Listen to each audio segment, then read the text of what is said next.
भारत जो कि एक लोकतांत्रिक देश है और लोकतंत्र का मतलब भी यही होता है कि सरकार और जनता के बीच कोई दीवार ना हो। हर व्यक्ति अपने अपने हिसाब से अपना विचार व्यक्त कर सकता है किसी भी मुद्दे पर।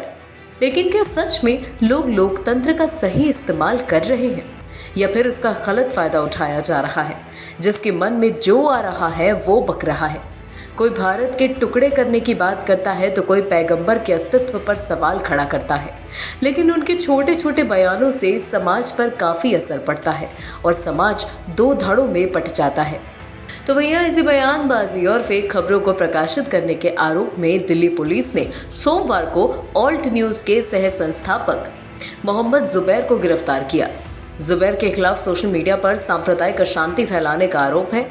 पुलिस ने जुबैर को आईपीसी की धारा 153A और 295A के तहत गिरफ्तार किया।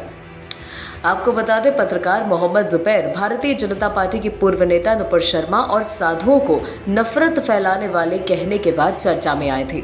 लेकिन उनकी गिरफ्तारी के बाद फिर से लेफ्ट वर्सेस राइट की जंग शुरू हो गई है।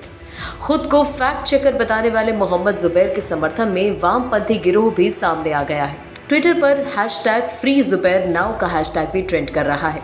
यहाँ हम आपको ऐसे ही कुछ लोगों के ट्विटर पर निकले भड़ास, समर्थन और लामबंदी से परिचय करा रहे हैं, जो अक्सर जुबैर और उनके तथाकथित मीडिया पोर्टल ऑल्ट न्यूज़ द्वारा फैलाए जा रहे झूठ और हेट स्पीच पर मौन रहते आए हैं। राणा अयूब, जो भाजपा की पूर्व प्रवक्ता नुपुर शर्मा के खिलाफ इस्लामी भीड़ को ईश निंदा के नाम पर उनके खिलाफ भड़का रही थी, वहीं उन्हें जब किसी दूसरे के खिलाफ धार्मिक भावनाओं को आहत करने के लिए कार्रवाई की जाती दिखी तो अचानक से आपातकाल याद आने लगा। अपने ट्वीट में अयूब ने लिखा, भारत के प्रधानमंत्री आपातकाल की भयावहता के बारे में बात करते हैं जबकि उन्होंने भारत में लागू कर दिया है।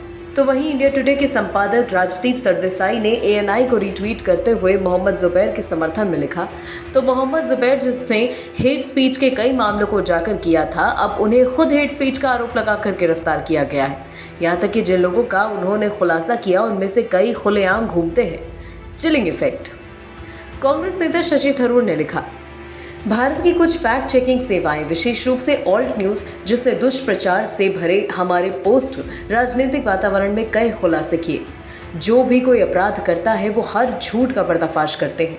उनकी गिरफ्तारी सच्चाई पर प्रहार है। उन्हें तत्काल रिहा किया जाना चाहिए। जहां वामपंथी और लिबरल्स जुबैर को लेकर हो हल्ला मचा रहे हैं, वहीं कई लोग ऐसे भी हैं जो जुबैर का काला चिट्ठा सामने रख रहे हैं कि किस तरह से वो फेक न्यूज़ फैलाते सैकड़ों बार पकड़े गए हैं, या फिर किसी आपराधिक मामले को व्हाइट वॉश करते हुए। कह के पहनो नाम के एक ट्विटर यूजर ने ऑल्ट न्यूज़ के फेक न्यूज़ की एक लिस्ट भी जारी कर दी है। वहीं राजदीप सरदेसाई के ट्वीट के जवाब में पीसफुल नाम के एक ट्विटर यूजर ने जुबैर के पुराने स्क्रीनशॉट शेयर करते हुए कहा, ये क्या है रेड फ्लैग। आपको बता दें, मोहम्मद जुबैर को विभिन्न समुदायों के बीच वैमनस्य फैलाने के लिए गिरफ्तार किया गया है। दिल्ली पुलिस की स्पेशल सेल ने एक कार्रवाई की है।